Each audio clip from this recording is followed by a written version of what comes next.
capítulo de número 13, dos versos 31 ao verso de número 38. Eu vou fazer a leitura, peço que você acompanhe comigo. O evangelista nos diz assim: Quando ele saiu, disse Jesus: Agora foi glorificado o Filho do Homem, e Deus foi glorificado nele. Se Deus foi glorificado nele, também Deus o glorificará nele mesmo, e glorificá-lo-á imediatamente. Filhinhos, ainda que por um pouco estou convosco, buscar-me-eis, e o que eu disse aos judeus, também agora vos digo a vós outros: para onde eu vou, não podeis ir. Novo mandamento vos dou, que vos ameis uns aos outros, assim como eu vos amei, que também vos ameis uns aos outros. Nisto conhecerão que sois meus discípulos, se tiverdes amor uns aos outros. Perguntou-lhe Simão Pedro: Senhor, para onde vais?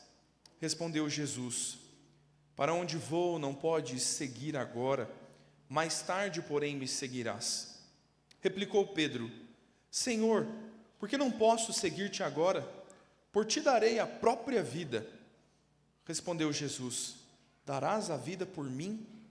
Em verdade, te digo, que jamais cantará o galo antes que me negues 3 vezes. Vamos orar mais uma vez, meus irmãos. Deus eterno, é bom para nós nos ver diante da Tua glória, Senhor. Nos encontrarmos diante da Tua palavra, das verdades da Escritura que confrontam e confortam o nosso coração, Pai. Nós queremos, Senhor, nesta noite, encontrar o Senhor Jesus na Escritura. Queremos percebê-lo tratando e ensinando o nosso coração. Queremos nos moldar a Cristo. Por isso oramos, Deus, para que Teu Espírito ilumine o nosso entendimento, para que todos os ruídos na pregação da Tua palavra cessem e que o Senhor, por graça, possa nos ensinar e nos tratar nesta noite. Oramos, Deus, para que haja entendimento no nosso coração, para que possamos entender a glória de Cristo, ainda que na sua morte, que aprendamos a amar como o Senhor Jesus nos amou, que tenhamos verdadeira decisão de servi-lo e não nos entreguemos às emoções e más motivações do nosso coração. Livra-nos, Pai, do nosso pecado, santifica-nos na Tua palavra, é o que pedimos em nome de Jesus. Amém, Senhor. Meu irmão, tenho uma notícia para você. Amanhã é o último dia da sua vida. Estes são os seus últimos momentos. Você vai morrer amanhã, tá bom? Tá bom. Não sei se você está deixando dívidas, herança, se seus filhos estão criados ou não, se você finalmente comprou a casa própria, se o seu time ganhou o Mundial de Clubes. Alguns pobres, né, nunca verão. Mas amanhã você vai morrer. São seus últimos momentos. É o teu último jantar com a tua família. Dói pensar, né? Talvez se os seus filhos são pequenos, netos, você tem as últimas instruções para dar para eles. Se você é líder, você tem as últimas recomendações para os seus liderados, que você vai morrer amanhã. E você sabe que isso vai acontecer. O que você vai falar, meu irmão? O que você faria hoje à noite? Pastor, eu ia no mercado, na prateleira de chocolate, ia comer todos os que eu não comi porque eu estava de dieta. Calma, irmão, vai que no céu tem chocolate, na Nova Jerusalém. Calma. Quais seriam as suas palavras de despedida? Quais seriam as coisas mais importantes? Seria dizer para a tua família a estratégia financeira para eles não morrerem de fome? Seria contrair um empréstimo e correr, fazer um seguro de vida para quem sabe deixar a tua família bem a tempo? Ou seria dar recomendações bíblicas e piedosas. Meus irmãos, quando nós estamos lidando com o Evangelho de João, a sua cronologia é diferente dos outros evangelhos. João vai agora, desde o capítulo 13 até o capítulo 20, nos falar sobre os momentos que envolvem a crucificação do Senhor Jesus. Desde agora, o capítulo 13, o evangelista vai registrar um último e grande discurso de Jesus. Uma fala longa e detalhada, com instruções claras e determinantes para seus discípulos. O que eles deveriam fazer, como eles deveriam agir, agora que ele vai lhes dar as últimas exposições. Seu ministério público já terminou, os milagres e sinais já não eram feitos. Ele está agora recolhido aos 12 de forma particular. E no contexto próximo, o último sermão que preguei, nós vemos que o Senhor Jesus vai confrontar Judas e vai revelar, pelo menos a Pedro e a João, que Judas é o traidor. E o desfecho daquela cena é o Senhor Jesus dizer para Judas: o que tens de fazer, vá e faça-o depressa. Faça de uma vez aquilo que já está no teu coração. E aqui introduz o texto quando diz: saindo Judas, quando Judas sai, o Senhor Jesus vai dar essas recomendações. O Senhor Jesus vai começar a tratar os seus discípulos, porque Judas já iniciou o processo de trair propriamente o Senhor Jesus. E agora, da saída de Judas até o Senhor Jesus ser entregue às autoridades, há muito pouco tempo. Há boas discussões sobre a cronologia dos fatos e quanto tempo vai levar até que Jesus seja beijado no rosto e entregue aos soldados. Mas é muito pouco tempo. São as mesmas poucas horas que você tem para viver. Talvez você não veja o dia raiar. Já pensou nisso? Meu irmão, se alguém morrer essa noite vai dar problema para mim, né? Mas eu quero falar contigo sobre as últimas instruções. De forma bem clara, 3 últimas instruções. Eu traria sobre este tema as últimas instruções de Jesus aos seus discípulos. Não que sejam essas 3, há muitas outras, mas esse é o discurso que inicia as últimas lições que o Senhor Jesus está para ensinar aos seus discípulos. Olhamos para o texto nessa noite e percebemos que há glória na morte de Cristo, que há instrução aos seus filhos amados, que há correção das intenções dos seus discípulos. O Senhor está partindo e a sua preocupação é tratar seus discípulos, é ensiná-los, é prepará-los para que eles vivam fielmente e tenham a correta disposição no coração para lidar com todas as dores e sofrimentos que viriam. E é por isso que, em primeiro lugar, Jesus vai mostrar que há glória na sua morte. A glória na morte de Cristo existe, ela está lá. Talvez tudo que tenha vindo ao teu coração quando eu falei sobre você morrer amanhã tenha sido melancolia, preocupação, um certo desespero. Talvez você esteja com as mãos suando, o coração palpitando e não morre de crise de pânico não, meu irmão, calma. Somos crentes. Se amanhã morrermos, nos encontraremos com Cristo. E o Senhor Jesus tem esta passividade para tratar com os seus discípulos e não um desespero, não uma inquietação pecaminosa, medo. O Senhor Jesus vai tratar o que está acontecendo como razão de ser glorificado. Ele diz: agora foi glorificado o Filho do Homem. Não porque já estivesse completa a sua obra, mas o sair de Judas, a saída de Judas, é o estopim, é o começo dos mecanismos de prisão, de julgamento, de execução de Jesus. Agora, o momento da crucificação está em curso. Este é um ponto de não retorno. E o Senhor Jesus sabe que, por mais terrível que seja o que vem adiante, é ainda assim glorioso. E Jesus diz que esta glorificação é que Deus foi glorificado nele. é que a obra redentora está se cumprindo, e agora o Filho está no tempo, no momento preparado, a grande hora da qual João vem falando, é chegada a hora de Deus ser glorificado nele.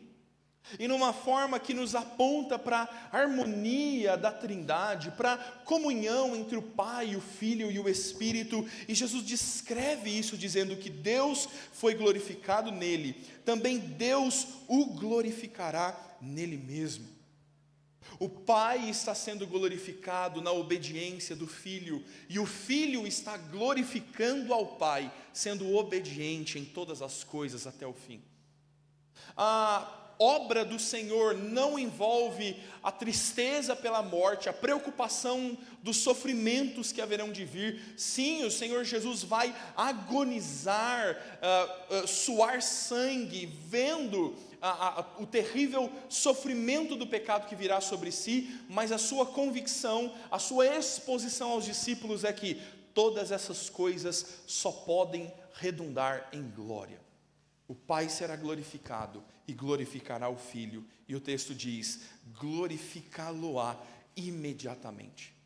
O tempo é chegado, o tempo de morrer chegou, o tempo do seu sacrifício vicário está às portas, e nisto há glória envolvida.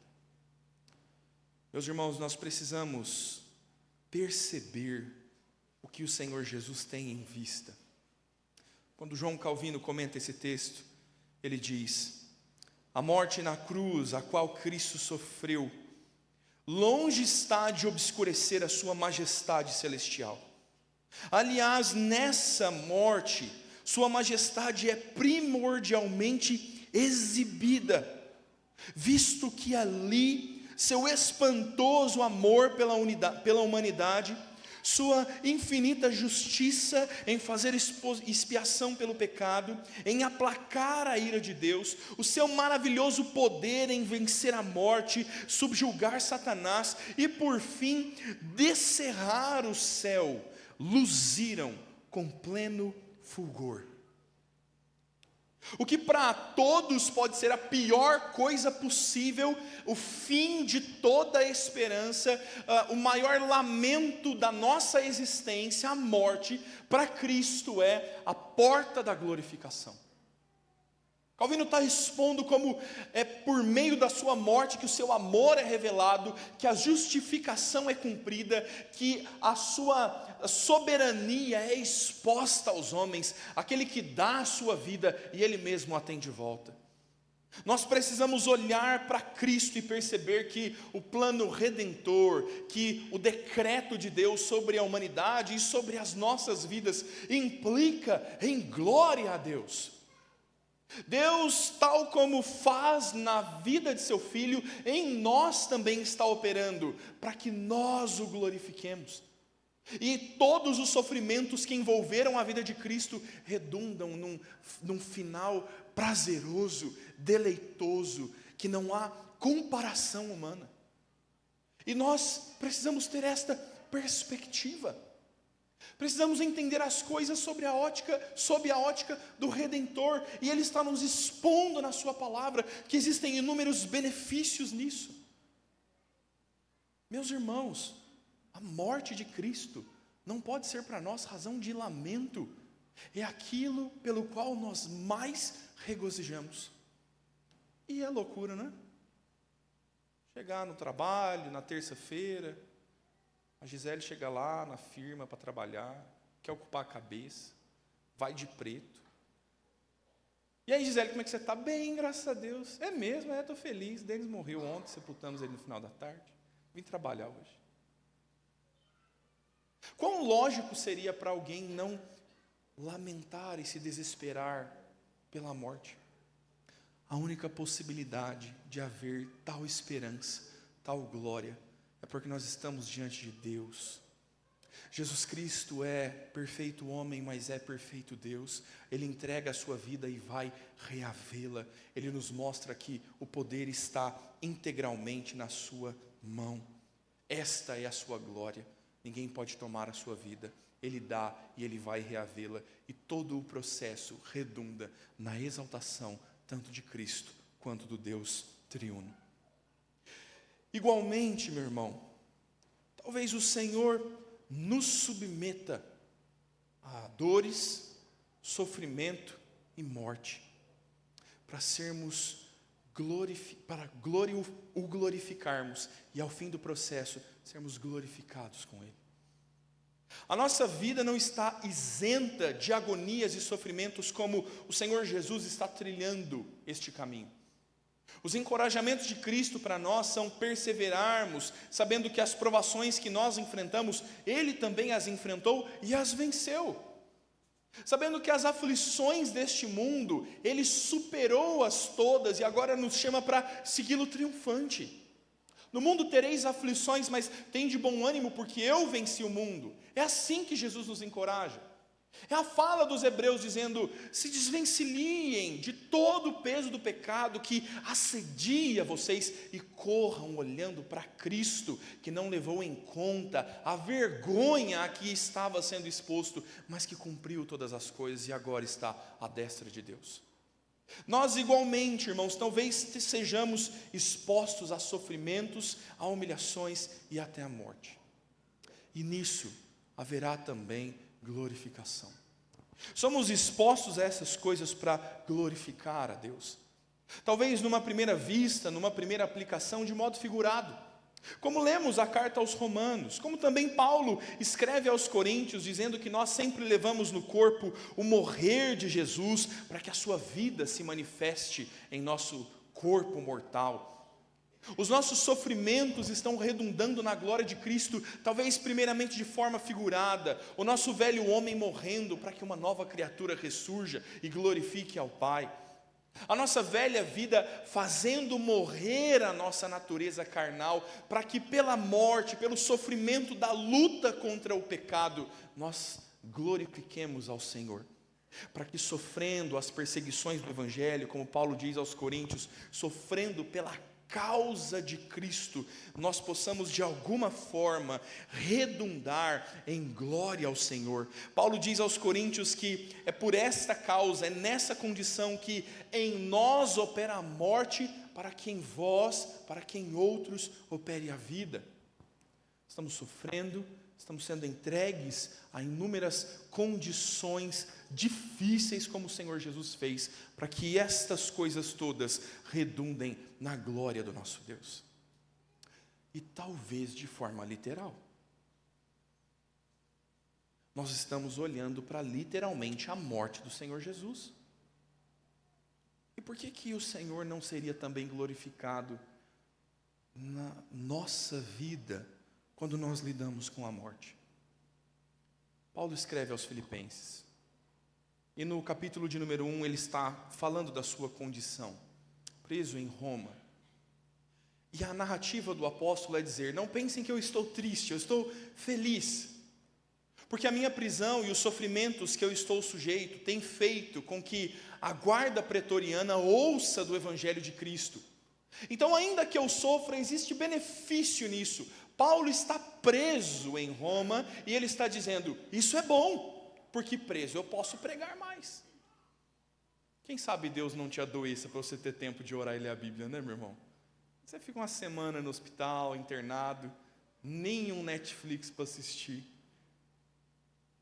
Paulo vai terminar a sua instrução no capítulo 1 de Filipenses dizendo: mas eu tenho uma ardente expectativa, que tudo o que eu estou passando redundará na glória de Cristo, quer pela vida, se Cristo me libertar da prisão, se eu sobreviver, se esses sofrimentos passarem, Cristo será glorificado, quer pela morte, porque se preso neste lugar eu morrer, a minha morte por causa e amor de Cristo ainda redundarão na sua glorificação.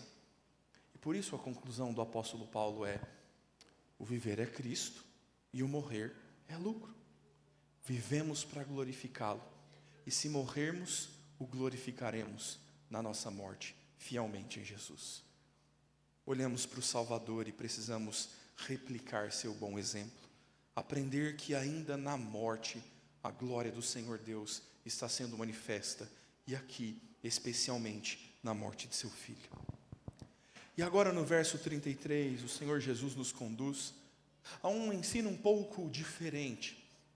Quando ele vai falar não só da obra que está sendo feita nele e que ele está fazendo ao Pai, mas agora ele vai dar instruções aos seus filhinhos. Ou melhor, uma clara instrução, um específico mandamento. E este é o segundo ensino deste texto. Perceba que Jesus vai chamá-los de modo particular. Filhinhos, por ainda um pouco estou convosco. Por 7 vezes no Evangelho de João, Jesus lança mão deste termo, desta palavra zelosa, amorosa, dirigindo-se como um pai aos seus filhos. É este o amor que Jesus tem pelos seus, é esta a recomendação, o relacionamento que há entre eles, é este o zelo que o Senhor Jesus tem pelos 11 e por aquele que é nascido fora do templo, Paulo, que irá compor o corpo apostólico. O Senhor Jesus está falando aos seus apóstolos: filhinhos, eu estou com vocês ainda, mas só por um pouco de tempo, e vocês vão me buscar. E o que eu disse para os judeus também é verdade para vocês. Como expomos no Evangelho de João, o Senhor Jesus reiteradas vezes diz aos judeus que irá para um lugar onde ninguém pode ir, onde ele não poderá ser encontrado. E agora ele está dirigindo essa palavra aos seus discípulos. Os judeus não entenderam bem o que ele dizia, talvez ele se retirasse com os seus seguidores, mas agora os próprios seguidores não poderão segui-lo, não andarão junto com ele. E falando aos seus discípulos, ele diz: na minha saída, na minha retirada, novo mandamento vos dou. Vocês não irão comigo, e a forma como vocês devem permanecer é seguindo este novo mandamento. Não o novo como inédito mandamento, mas como reafirmado mandamento de Deus, que vos ameis uns aos outros, assim como eu vos amei, que também vos ameis uns aos outros. Aquilo que é expresso no Evangelho de Mateus, do amor ao próximo, o resumo de toda a lei e os profetas, amar a Deus sobre todas as coisas e ao próximo como a ti mesmo. Agora o Senhor Jesus traz uma comparação parecida, mas um pouco diferente, para dizer: na minha partida vocês devem se amar como eu amei vocês. O padrão de amor é aquele que foi manifesto por Jesus, e eles deveriam ser agora seus imitadores. E ainda diz o verso 35: nisto conhecerão que sois meus discípulos, se tiverdes amor uns aos outros. Essa deve ser a marca da vida cristã. Essa deve ser a característica mais clara pela qual os discípulos são reconhecidos, a forma como eles se amam, o zelo que têm uns pelos outros. Se Cristo paternalmente se põe falando a eles como a filhinhos, eles deveriam seguir a mesma fraternidade, a mesma união, a mesma devoção amorosa um pelo outro. E perceba que a forma de amor que Jesus vai ordená-los é bem característica, bastante característica. O Senhor Jesus vai dizer não só sobre o amor fraternal, sobre o amor comum de pais e filhos, de irmãos, vai além disso, por mais que o chamado seja filhinhos. De forma alguma, Jesus está referindo-se ao amor conjugal, à proximidade que há no matrimônio, mas a palavra, o termo escolhido pelo Senhor Jesus para falar sobre amor, refere-se ao amor de Deus, refere-se ao amor abnegado, ao amor solícito que Cristo demonstrou aos seus servos. É este amor que eles deveriam seguir praticando. E é curioso como Don Carson, falando sobre esse texto, diz que essa tarefa, amar como Jesus amou, é tão simples que as menores criancinhas poderiam aprender. Não parece, irmãos, a apresentação da classe Cordeirinhos domingo de manhã? Eu imagino a Cássia dizendo: vamos lá, 1, 2, 3. É simples. Ame ao teu próximo como Jesus te amou. Jesus te ama? Sim. Você conhece o amor de Jesus? Sim. Ame teu próximo. Olha que fácil. Mas Dom Carson diz, ao mesmo tempo, os mais maduros cristãos se encontram desesperados diante da complexidade da tarefa de amar ao teu próximo da mesma forma que Jesus te amou. Mas, meu irmão, esta é uma ordenança da qual nós não podemos nos abster. Esta é uma marca da vida cristã que não pode deixar de nos marcar. Carson ainda, neste contexto, diz que uma ortodoxia cristã, uma fidelidade na fé e na doutrina, sem obediência a este fundamental mandamento, não passa de puro misticismo, pura mistificação. Você fala de grandes doutrinas, você anuncia coisas profundas sobre Deus, nós temos em vista tantas profundidades teológicas, tantos livros que podem nos expor filosoficamente a doutrina da revelação, podemos pensar sobre a nossa soteriologia, podemos discutir a ética cristã, mas se nós não tivermos o cumprimento da tarefa mais simples que nós ensinamos às criancinhas, essa é uma ortodoxia vazia. Esse é um conhecimento que é só misticismo e não é prática comum da boa e saudável vida cristã. Meus irmãos, só poderemos cumprir este mandamento se nós formos filhinhos de Deus. Os 12 que andaram com Jesus e os 11 que agora estão ouvindo, eles é que sabem o amor de Jesus. Alguém que não foi convertido, alguém que não foi salvo por Cristo, alguém que não experimentou a agonia da culpa do pecado e foi perdoado em Jesus, alguém que não entende a profundidade do amor de um Deus que se encarna para morrer por um pecador, esta pessoa não entendeu e não pode entender o que é amor.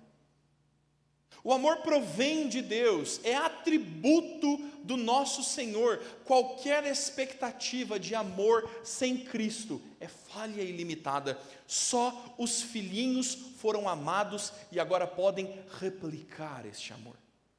Filhinhos, somente vocês poderão entender o que é este amor. Se você não entende o amor de Jesus, se você não consegue vivê-lo e não está disposto a amar o teu próximo como Cristo te amou, repense se você é um filho na fé. Se você não está debaixo da ira de Deus e se você, na verdade, nunca conheceu o amor de Cristo. Mas aos filhos, Jesus vai dizer: como eu vos amei, amem uns aos outros. A pergunta é: como Jesus os amou? Como? De que forma seria plausível perceber o amor de Jesus? Meu irmão, essa aqui é uma turma difícil. Ô povo ruim. Os discípulos são essencialmente difíceis, pecadores, chamados com características completamente diferentes, divergentes entre eles. E o Senhor Jesus vai reuni-los e eles vão a todo tempo demonstrar-se titubeantes, incrédulos, duvidosos do que Jesus está fazendo. E o amor de Jesus com eles é um amor paciente. Jesus, ele é misericordioso e perdoador, com uma misericórdia que nós naturalmente não temos, com uma paciência para ensinar e amar que nós normalmente não temos. Nós somos talvez mais adeptos do errar uma vez é humano, errar 2 vezes é burrice. Ó, que bela filosofia de vida. Comigo, eu só aceito que erre uma vez. Eu não vou deixar que ninguém permaneça, que alguém peque de novo. Se pecar 2 vezes comigo no mesmo assunto, eu não perdoo. Quase igual a Jesus, né?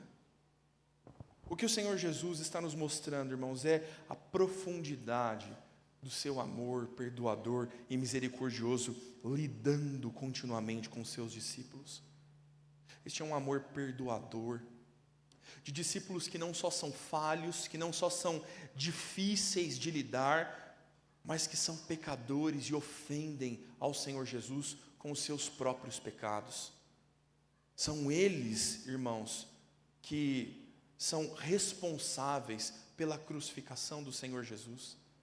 E o Senhor, ao saber que será crucificado pelo pecado deles, os perdoa. O amor de Cristo é perdoador. O amor de Jesus por eles é abnegado. É o Senhor Jesus que, há pouquíssimo tempo atrás, nesta mesma ceia, nesta mesma mesa, se dispôs a lavar os pés dos seus discípulos, ensinando a eles que não veio ser servido, mas servir os seus. É este o amor de Cristo, um amor que serve o seu próximo, que dá a vida por alguém que é, na verdade, um inimigo, um ofensor. É neste tipo de amor que o Senhor está nos chamando a amar. O Senhor não está nos chamando a amar quem nos ama. Isso até os gentios fazem. Amar quem nos ama, corresponder, é muito fácil. Mas na verdade os evangelhos vão nos chamar a um degrau mais baixo, a uma dificuldade maior, a amar os nossos próprios inimigos, a orar também por aqueles que são os nossos perseguidores. E se outrora o Senhor Jesus disse: amem uns aos outros como vocês se amam, algum de nós poderia até se entregar a uma perspectiva deturpada sobre amor e não amar direito.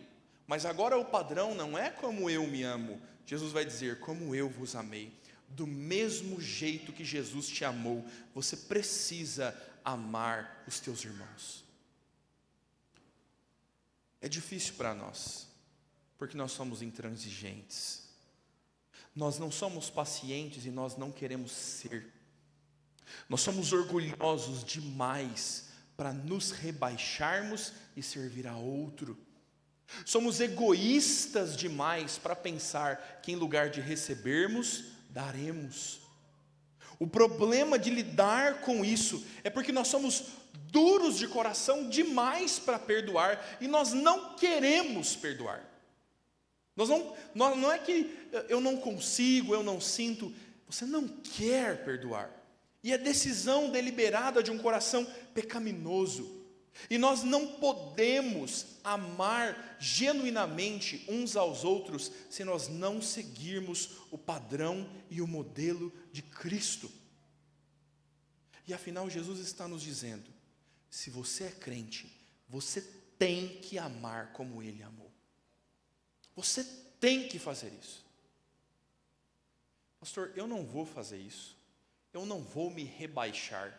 Olha que gostoso, uma frase para você ouvir gostosa no gabinete pastoral. Eu não vou me rebaixar.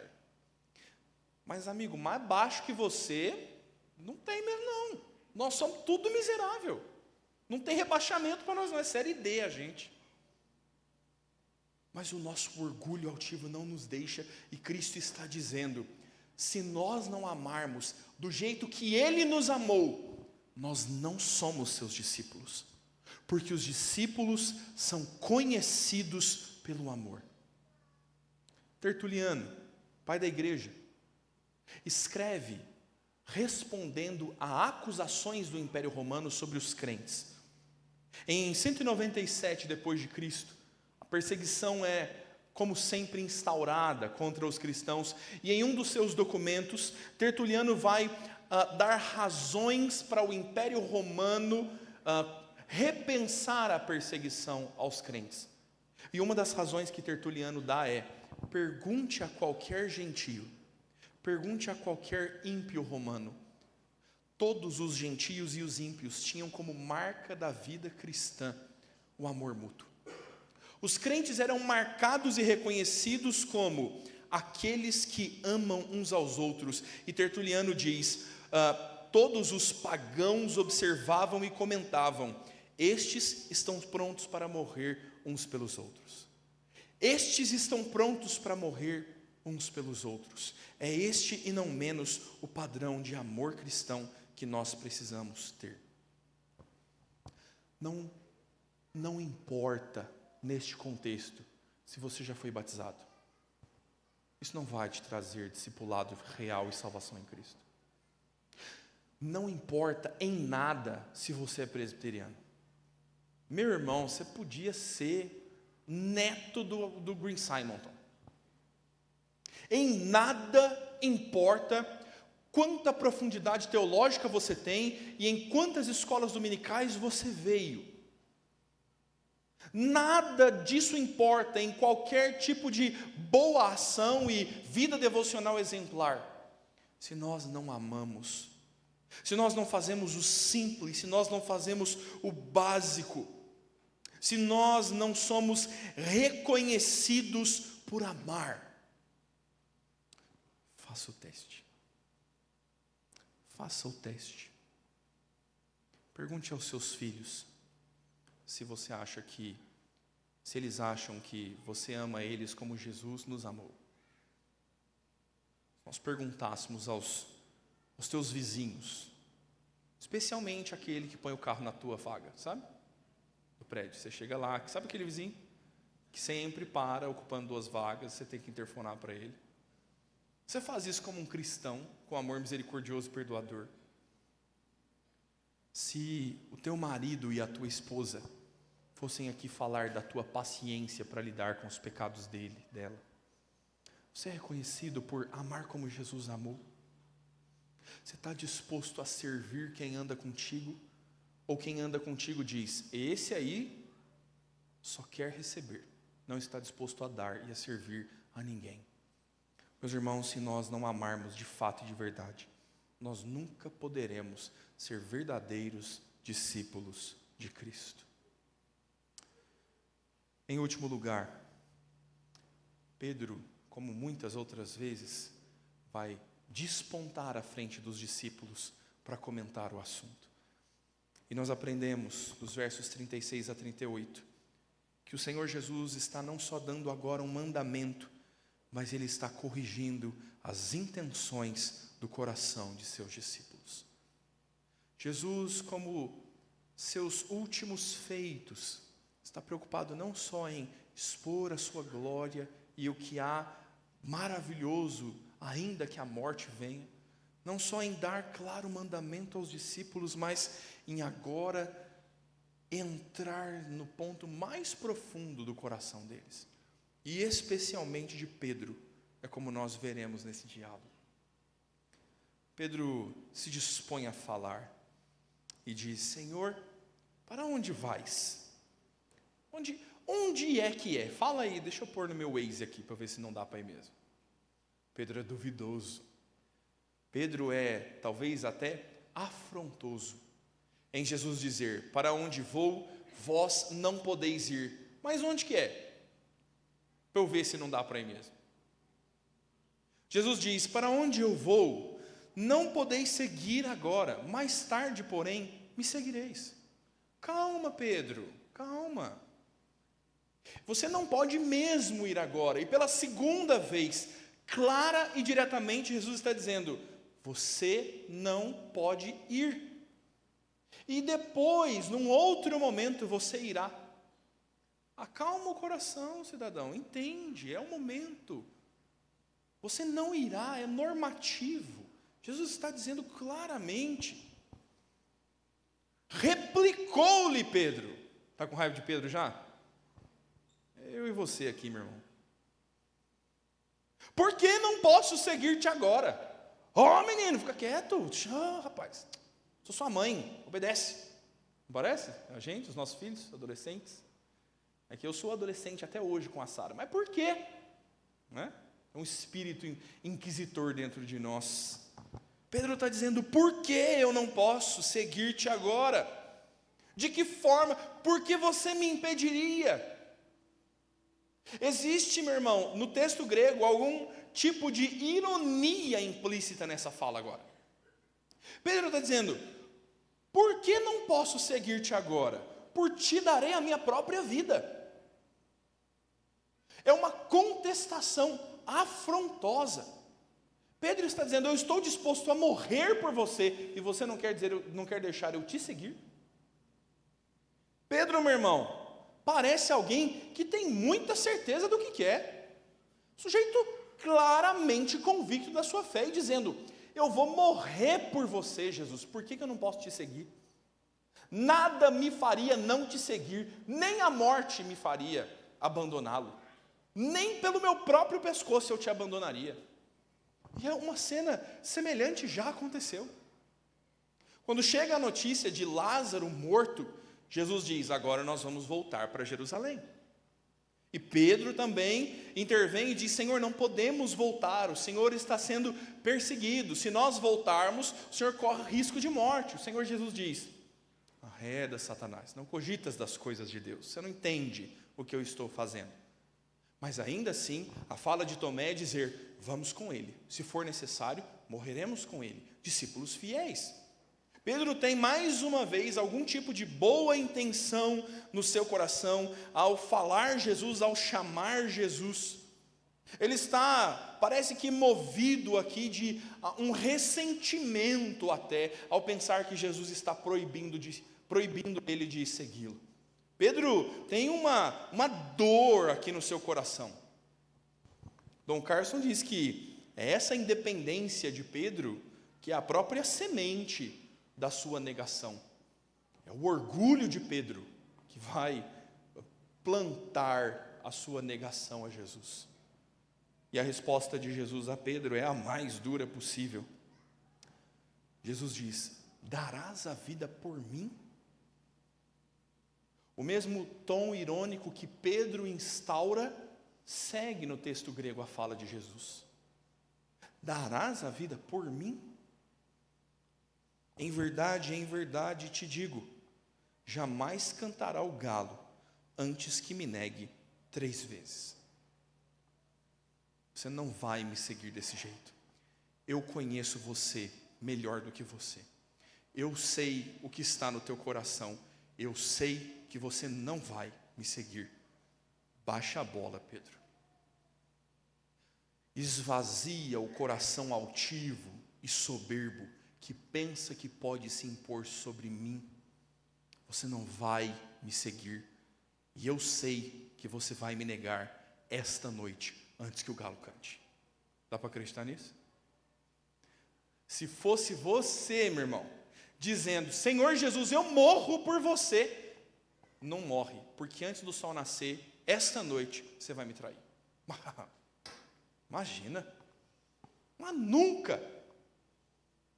A narrativa termina, o texto se encerra neste contexto, e Pedro em seguida não mais fala. Jesus segue o seu discurso no capítulo 14.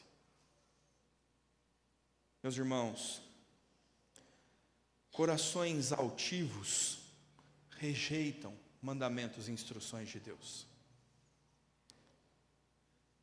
Jesus está dizendo: desde o começo, eu estou indo para um lugar que vocês não podem ir.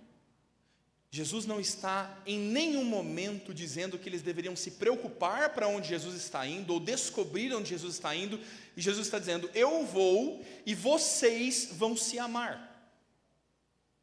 Olha, estou indo, me deixem ir, esqueçam disso, eu volto depois, e vocês se amem. Pedro pega o vocês se amem, põe de lado e diz: mas aonde que o senhor vai mesmo?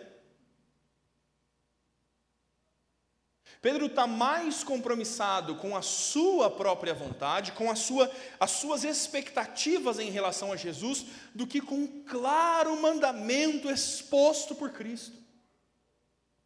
Pedro parece mesmo não ter entendido muito sobre a disposição de amar contra Jesus, porque quando o Senhor Jesus vai de fato ser traído nesta mesma noite, Pedro é aquele que vai desembainhar a espada. E Jesus o impede dizendo: quem vive pela espada, morre pela espada. Não é isso que eu te ensinei. Não é assim que você vai reagir. Pedro parece que vai ficar com as próprias inclinações e desejos do seu coração e de forma altiva vai rejeitar o ensino de Jesus para fazer o que acha melhor. Pedro se sente forte e sólido, não entende que é fraco e incapaz. Meus irmãos, assim é na nossa vida. Quando nós nos sentimos fortes, sólidos e decisivos, nós nos tornamos orgulhosos e independentes. Esta é a semente da negação, está dizendo o Carson. É assim que negar a Jesus cresce na nossa vida. Porque nós somos cheios das nossas próprias razões, escolhemos o nosso próprio caminho, em lugar de ouvir e obedecer às claras instruções e mandamentos de Jesus, nós queremos fazer a nossa própria vontade. Mas o que é mesmo, Jesus? Onde mesmo que é que eu não posso ir? Pois eu vou. Eu morreria pelo Senhor, por que eu não faria isso? Quando nós deveríamos nos ocupar de singela obediência. Quando nós deveríamos deixar de lado este orgulho e altivez e nos tornarmos humildes, dependentes, confessantes da nossa fraqueza. Mas pastor, quer dizer que nós vamos viver bem com Deus quando a gente for fraco, empobrecido de convicções próprias? Exatamente, meu irmão. Porque é assim que o poder de Deus se aperfeiçoa nos crentes. É assim que Deus quer trabalhar com a gente. Deus quer pegar um apóstolo Paulo, levá-lo ao terceiro céu, e ele pode ser um semideus. Imagina, eu ganharia qualquer discussão com esse argumento. Já foi no terceiro céu? Pois eu já fui. E Paulo diz, o Senhor me pôs um espinho na carne, um mensageiro de Satanás, para que eu não me ensoberbeça. O Senhor me fez estar fraco, porque quando sou fraco, então é que sou forte. Quando você não tem mais nada, você depende do Senhor. Quando não há confiança própria, há confiança em Deus. Quando você se esvazia das suas próprias convicções, você passa a ter convicções bíblicas, passa a atender os mandamentos do Senhor. Você já consertou algo com alguém que pensa que sabe o que está fazendo? Você já fez isso? Você já percebeu alguém fazendo algo que pensa que sabe o que está fazendo? Essa pessoa normalmente não quer nenhum tipo de ajuda. Ele vai desmontar o para-choque dianteiro do próprio carro dentro da garagem sem conseguir remontá-lo. E a esposa talvez em algum momento pergunte, esses 8 parafusos aqui não tinham que estar aí dentro? Deixa que eu sei o que eu estou fazendo. Às vezes não é muito melhor ter alguém humilhado? Alguém que diz, vamos assistir um tutorial no YouTube, vamos perguntar para alguém que sabe, porque eu não sei fazer isso aqui. O Senhor não está chamando para segui-lo gente que sabe resolver as coisas. Vede, irmãos, a vossa vocação. Não fostes chamados nobres de nascimento, nem sábios, nem conhecedores segundo a carne. O Senhor escolheu as coisas humilhadas, o Senhor escolheu as coisas rejeitadas, aquelas que não são. Deus escolheu as coisas loucas para confundir as sábias. É assim que Deus quer trabalhar. Deus não te quer soberbo dizendo, eu sei para onde dirigirei o meu casamento. Ai, meu irmão, tem uma frase lá em casa que a Sara me odeia tanto. Tem um impetuoso Pedro dentro de mim, e no começo do casamento dizia com convicção, agora eu só digo por piada. Eu dizia assim, você conhece a mexa, então é que você deixa. Você acha, Jesus, que sabe o que é melhor para o meu casamento? Eu é que sei que eu tenho que dar um gelo de 3 semanas na minha esposa para a coisa funcionar melhor aqui em casa. Então vai lá, Pedro. Este é o caminho para negar Jesus. Você acha que sabe, Senhor, como eu deveria lidar com as minhas emoções? Eu é que sei o que é melhor para mim. Pois vai lá, Pedro. Antes que o sol clareie, você vai estar embargado nas suas lágrimas, sabendo que abandonou o Senhor. Deus não quer gente altiva, Deus quer gente humilde. Pedro está atendendo às suas próprias emoções, aos seus próprios ímpetos do coração, e não às convicções bíblicas que ele deveria ter. O Senhor, meu irmão, no final das contas, está nos chamando para viver uma vida de dependência e obediência a Ele. é essa que Pedro rejeitou. Por graça, meu irmão, Deus não vai deixar Pedro nessa situação. Essa cena realmente acontece. Pedro aqui está sendo avisado pelo Senhor Jesus. Poxa, e talvez se alguém te avisasse, você até poderia melhorar, né, a situação. E mesmo sendo avisado, Pedro vai negar. Parece que se oferecer para morrer por Jesus, sentado na mesa com ele, é mais confortável do que repetir a mesma frase perante todo o sinédrio, quando alguém está dizendo, você não era um seguidor dele. E olha que não é nem o sinédrio dizendo, é uma das serviçais. É alguém que não teria a princípio nenhuma autoridade para condenar Pedro. Mas ele teme, ele foge, ele diz, não conheço este homem. Essas pessoas vão insistir em Pedro e dizer, mas você é sim. E Pedro diz, eu não conheço este homem. E quando pela terceira vez, de forma clara e enfática, Pedro diz, não sou seguidor deste homem. O galo canta. Pensa nessa cena, meu irmão. E no ouvir do galo cantar, o que se passa no coração de um Pedro? Que disse, eu sei o que é melhor para mim. Eu sei que eu quero seguir o Senhor. Eu sei melhor como tomar essa decisão. Meu irmão, Pedro vai embargar-se. Pedro vai chorar amargamente. Pedro vai assistir o seu Senhor ser crucificado solitário. E ele não está com a disposição e a fé que disse que estaria para apoiar o seu Senhor e sofrer com ele. Imagine como é duro para Pedro passar este tempo. A ressurreição de Jesus talvez trouxesse alguma esperança, mas o que Jesus vai falar para alguém que no momento mais decisivo o negou? O que Jesus vai falar ressurreto ao me encontrar? E é essa cena que nós conhecemos na Escritura. Pedro pescando com outros discípulos, Jesus achega-se a eles, caminhando à beira da praia. Quando Pedro percebe que de fato é Jesus, tira a sua roupa e se lança no mar e nada até a praia. Desesperado, aflito, assenta-se com Jesus. Os outros certamente se chegam, porque eles vão assar um peixe e comer juntos. Como será que pede desculpa por um negócio desse, hein, meu irmão? Senhor, então, você estava certo. E como que diz, quando o Senhor estava pendurado no madeiro sendo crucificado, eu o neguei?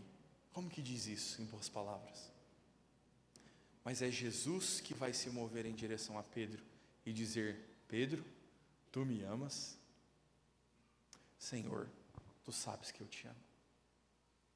E é quase simbólico, por ter Pedro negado 3 vezes a Jesus, e Jesus pela segunda e terceira dizer, Pedro, tu me amas? A turma do sermão temático gosta de fazer assim, né, seminarista? É que a gente não prega, a gente é JMC. 3 negativas e 3 perguntas, tu me amas? E a resposta final do Senhor Jesus para ele é, então apacenta as minhas ovelhas. Então vá viver na maturidade, apacenta as minhas ovelhas, ame as minhas ovelhas como eu te amei. Pedro está redimido em Cristo, perdoado pelo sacrifício do Senhor e agora restaurado ao mandamento do amor para pastorear o rebanho de Deus, incumbido por Cristo. Nós não sabemos, meu irmão, com certeza absoluta, mas Pedro, que disse que morreria por Jesus e voltou atrás, morreu mesmo por Jesus. Os antigos afirmam, Orígenes, um dos pais da igreja, Tertuliano, alguns outros, falam sobre a morte de Pedro em Roma. Todos eles afirmam que certamente o apóstolo Pedro morreu martirizado em Roma.